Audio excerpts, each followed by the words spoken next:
Weh ya. Kumaha langsing akang abi mapah wae gitu. Itu soal rizki ya, sudah ditetapkan, maka jangan takut kekurangan, pasti cukup. Jangan khawatir dan takut berlebih. Yang ketiga, jangan pelihara sifat iri, hasad, dengki, karena semua sudah Allah takar.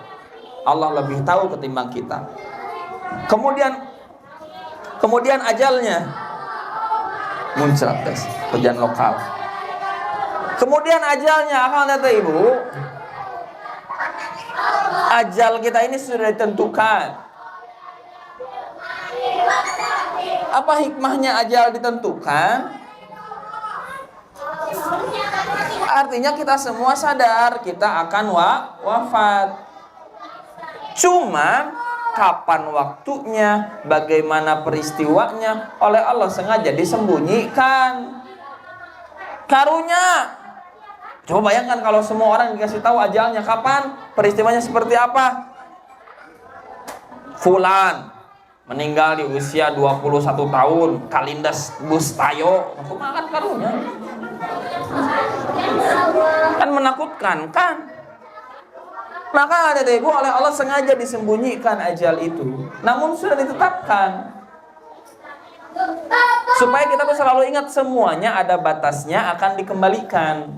Semuanya ada waktunya, ada masanya. Maka ada ibu, ya, yang paling berharga untuk kita semua, modal dari Allah selain tubuh yang sehat dan sempurna ini adalah waktu. Ada ibu, waktu kita ini terbatas, satu. Kedua, waktu kita ini nggak bisa diulang. Waktu kita ini nggak bisa ditambah. Macana di Quran surat Al-Munafiqun teh.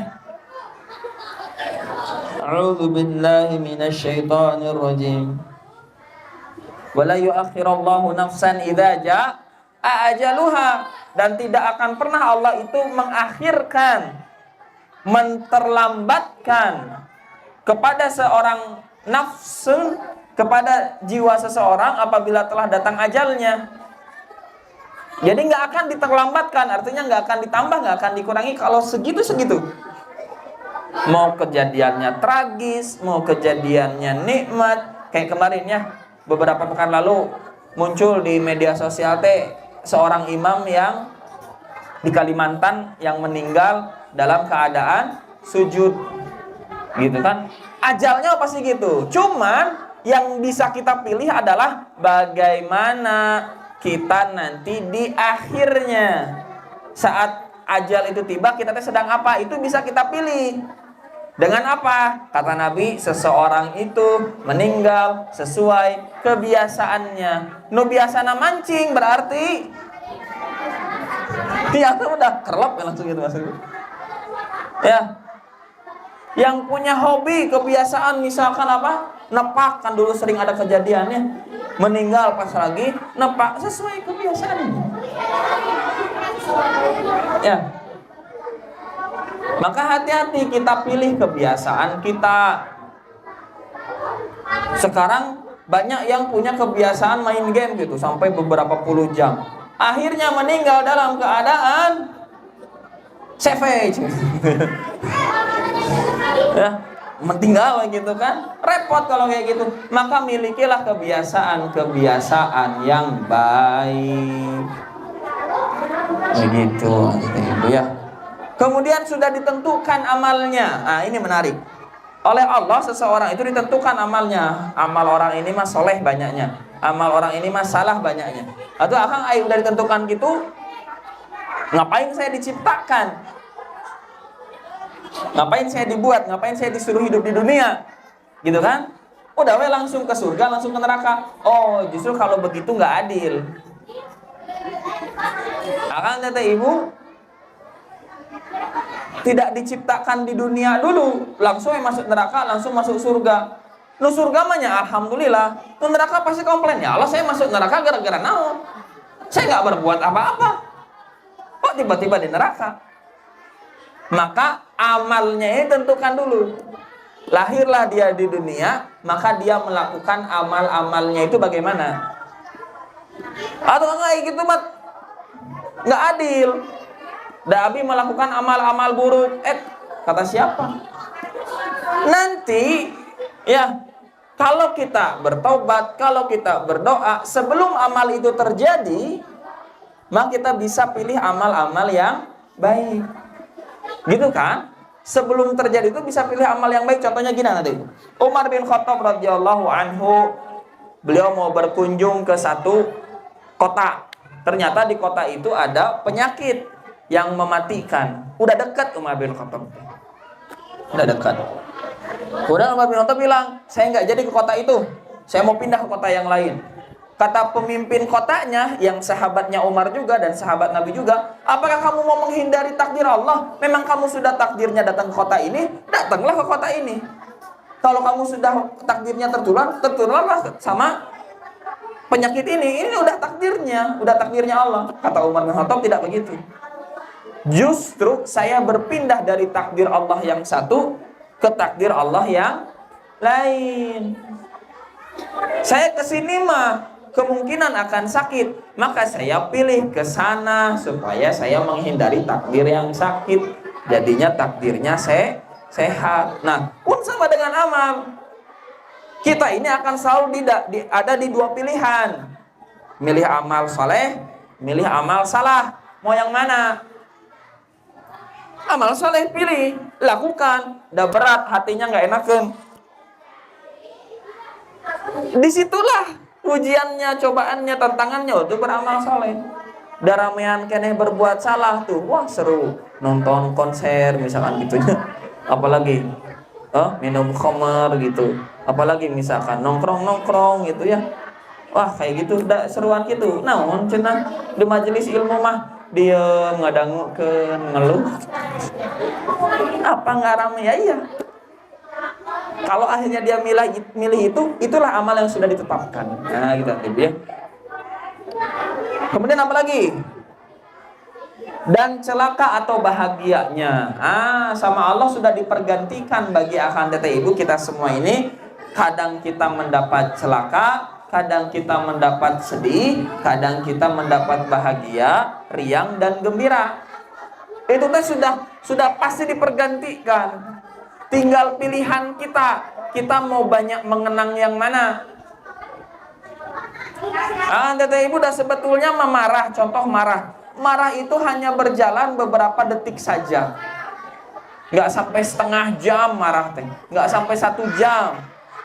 Apa yang membuat marah kita lama? Diingat terus, dikenang. Iya tapi kasebelenta.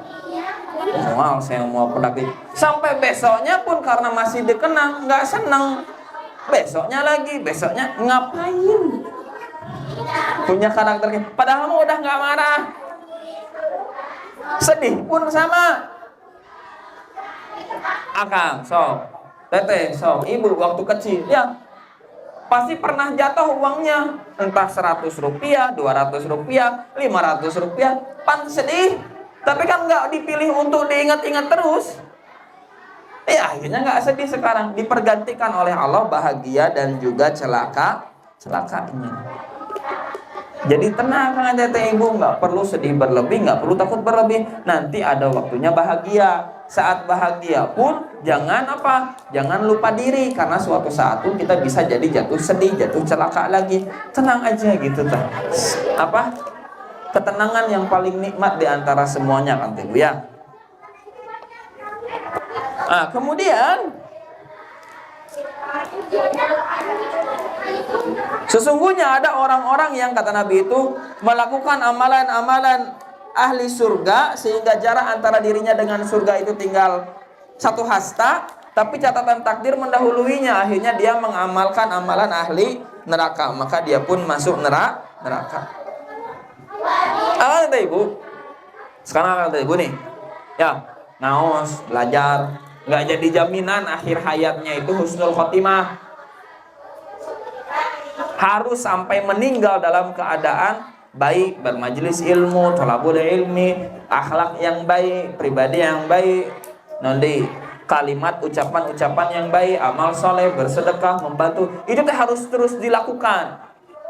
Karena kita nggak tahu kapan meninggalnya, kita nggak tahu kapan tertutupnya. Kemudian ketika kita ada di persimpangan menemukan godaan untuk berbuat kemaksiatan, baik perbuatan keji maupun perbuatan mungkar, maka jangan pernah pilih. Meskipun hati kita sangat condong dan tertarik untuk hal itu, jangan pernah dipilih. Karena bisa pas melakukan itu meninggal. Tapi untungnya dengan rahman rahimnya Allah, kejadian ini sangat sedikit. Kejadian orang yang terbiasa dengan amal soleh, kemudian apa? Tergelincir pada keburukan, kemudian meninggal dalam keadaan berbuat buruk, itu kasusnya sangat sedikit sekali. Tapi bukan berarti kita ini dongnyon. Kita harus terus mawas diri. Kemudian ada juga orang yang mengamalkan amalan ahli neraka, tapi di akhir hayatnya dia mengamalkan amalan ahli surga. Kemudian dia masuklah ke dalam surga dengan amalan tersebut. Dan hal seperti ini banyak. Atuh akang ai kitu mah abi pada melakukan yang kedua, dah banyak kasusnya. Dari apa? Dari orang yang berbuat maksiat, akhirnya apa? Taubat masuk surga. Enakan gitu akang. Sok mangga cobian. Barangkali ketika dicobaan, disitulah wafatnya langsung. Kumaha sok. Maka udah yang paling benar pola pikirnya apa? Jadi baik, jadi taat, ya, jadi hamba Allah yang beribadah karena Allah, bukan pura-pura setulus hati. Gitu udah ngapain? Pura-pura juga nggak enak, bikin gemeter ke dalam hati ya. Ya tinggal ya, badai sedekah 1 juta, wah getaran, wah gitu. Bergetar hati, bergetar tangan ini. Kalau mau sedekahnya pura-pura, ada kalau ikhlas mah masuk ke beres, selesai, mudah gitu ya kalau ikhlas. Maka kata ibu, pun dari kalimat Nabi terakhir ini kita nggak bisa menjudge, menghakimi, menilai seseorang itu dia bakal masuk neraka gara-gara maksiat sepanjang hidupnya. Belum tentu.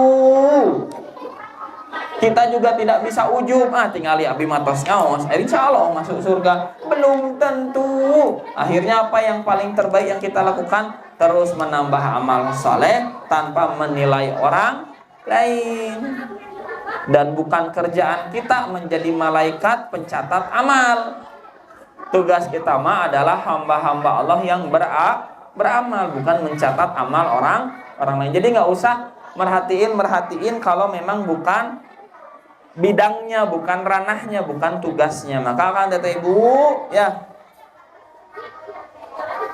banyak-banyaklah beramal dengan amalan-amalan ahli surga sampai akhir hayat kita.